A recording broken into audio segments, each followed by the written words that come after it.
গরম ভাত আর সাথে যদি থাকে এমন ঝাল ঝাল মজাদার ভর্তা, তাহলে কিন্তু এক প্লেট ভাত নিমিষেই শেষ করা সম্ভব।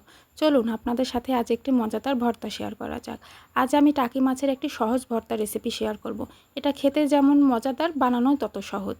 এখানে আমি কিছু শুকনো মরিচ ভেজে নিয়েছি, আর পেঁয়াজ, রসুন এবং কাঁচামরিচ দিয়ে সুন্দর করে বেরেস্তা তৈরি করে নিয়েছি। আর এইদিকে টাকি মাছ আমি হলুদ, লবণ এবং বাটা মশলা দিয়ে সেদ্ধ করে নিয়ে সবগুলো কাটা ছড়িয়ে ফেলেছি।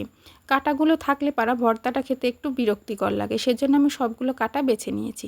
চলুন এবার বেটে নেওয়ার পালা। প্রথমে আমি শুকনো মরিচ এবং পেঁয়াজ বেরেস্তাগুলো শিলপাটাতে সুন্দর করে বেটে নেব। তারপরে কাঁটা বেছে রাখা মাছগুলো দিয়ে এই মশলাটা আমি আরও একবার বাটবো। তারপরে লাস্ট পাতে সরিষার তেল দিয়ে সুন্দর করে ভর্তাটা মেখে নেব।